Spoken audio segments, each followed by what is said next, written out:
Look who's out! Glad to see that you could get them to see sense. Do you need anything? If you need anything. Thanks. I didn't know you were following my case. Couldn't help. Small town. I want you to know that I didn't doubt you, not for a second. That means a lot. Trust me, I know. I know what it's like to be in your shoes. It's the worst feeling you can have. You know, your friends really worked hard to get you out. I know. I should have worked harder myself. It's probably too late, but anything I can do to help you, anything you need to know, I'm your guy. What do you know about Tony? She railroaded you. Practically dropped the police at your door. Either she just hates you, or she's up to something that only you could crack. Can you tell me anything about the fire? Anything at all? You know, I wish that I could. I already told everything I know. Except... Except what? Okay, I went in. You what? I went into the building. I saw you come running out. You looked scared. I just knew it wasn't you who set the fire. And the reporter was just standing there, like she was waiting for you to come out. It wasn't right. Why didn't you say anything?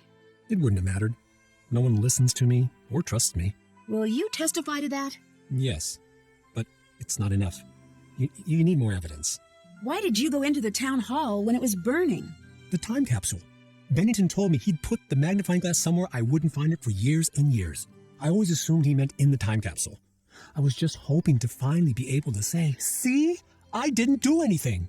But I guess it's gone now. Why did you become a detective in the first place? I was pretty young at the time, and back then my parents owned a shop, much like this one. I wasn't much into the news then, but I knew in those days people didn't much like immigrant families like ours. One night, someone threw rocks through the plate glass window, completely shattering it. My parents were very upset, but they were afraid to go to the police. It wasn't done where we were from. So I took it upon myself to catch the culprit. Did you? Never did. But that's when I learned that even a small, nice-looking town has its secrets. I decided I wasn't going to put up with secrets anymore. Why did you give up on being a detective? It wasn't a choice. The cases stopped coming. I'll let you go. Good day.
Nancy, how are you adjusting to life on the outside?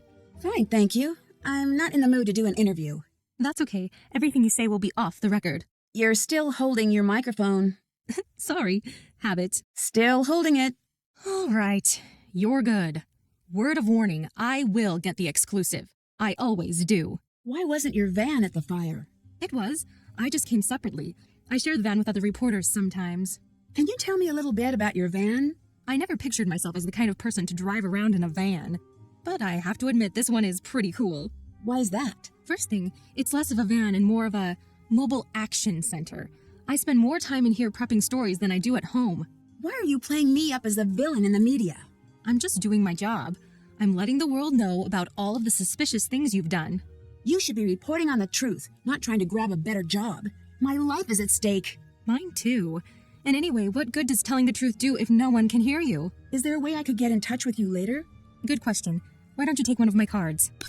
Is this your cell phone number? Yes. You have the reputation of being the first on the scene. How do you do that? When news breaks, I get there first. Yes, I've seen the ad. I mean, how do you make it to the scene first? It's a secret of the trade. You were at the scene of the fire so fast. How did you manage that? It's my job to be ready at a second's notice. Some people think I'm just lucky. I prefer to think I'm just that good. Do you mind if I look around in the van? Yes, for a variety of reasons, Nancy. First, it's mine, so no. Second, I have dirt on everyone in this town in here. And as a journalist, it's my ethical duty to make sure that all of the embarrassing footage I've got stays private until such a time that it is fit for broadcast. You mean like blackmail? No? No. Is that what you think of me? It's not blackmail, it's fact-checking. I have to balance the individual's right to privacy with the public's need to know. You didn't exactly extend that courtesy to me. Didn't I? I think the public needs to know everything it can about the alleged criminal activities of the local self-appointed do-gooder. Bye. Bye.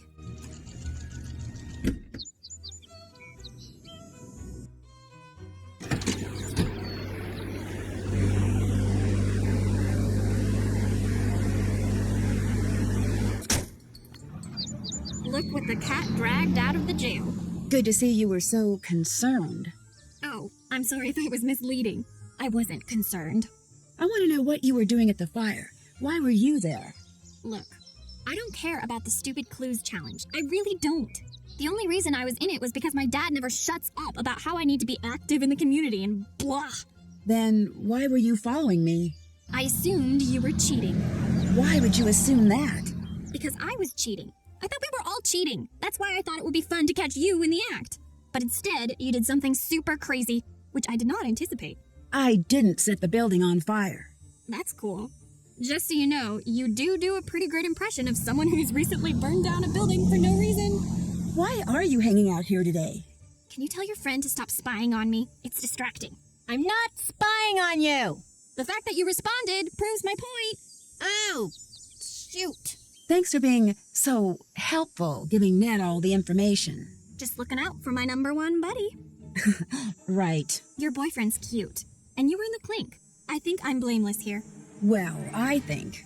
Relax, Nancy. I'm not one of those girls. I was just window shopping. Anyone can tell he's not going to budge on the you situation. It was just nice to spend a little time with him instead of the idiot boys on campus. I swear, you think they're gonna get more mature in college, but they just head the other direction. Bye. Goodbye.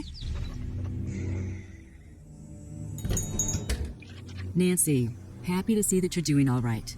Just so you know, I've been pulling for you this whole time. That's not what I heard. Well, you know what they say. Don't believe half of what you read and anything you hear. Including now? I see that your reputation is well deserved. What do you want? Tell me about the fire. What were you doing? I've been over this with enough people already. I was out, I saw smoke, I made a call. Did you put pressure on the police to arrest someone? Yes, of course I did. You did? I didn't tell them who to arrest. I just told them to do their jobs. Aren't you worried that you pressured the police into making unnecessary assumptions? You would have done the same thing. You know, it's harder than you think to run a town. If someone has to take the fall for the common good once in a while, so be it. Well, that's not very fair. Fairness is a luxury in government. It's sad, but it's true. See you later. Bye. Hi, Nancy. See you later. Bye. Can't use my phone here.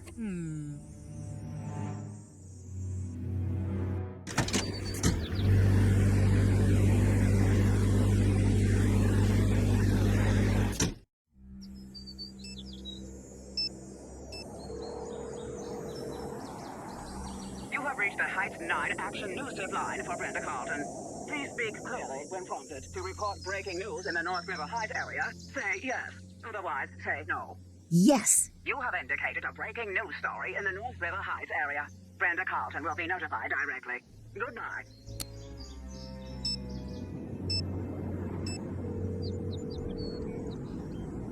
Nancy, hi. Have you found out anything about Tony and the town hall deal? Nothing concrete. So you did find out something. Nancy, promise me you're not going to take what I'm about to say as proof that she's some grand mastermind. I love when you give me a disclaimer. That means you've got something good, doesn't it? According to a friend of a friend, she's the majority shareholder in the Heights development. Meaning? Meaning if something were to happen to free up that land, say a fire, for example, she stands to profit. How much? Let's just say enough. I knew it. This isn't proof, Nancy. It's motive, but not proof. Unless you're 100% sure that it's her, take caution. Don't I always? No. rarely to never is more like it. I hope that helped. Of course. Alexi's been pretty helpful. Do you think I should trust him? He's got every right to be mad at me. But if anyone knows what you're going through right now, it'd be him. I always say you should trust your instincts. But if it were me, I'd listen to what he says. I'd better let you go. Bye.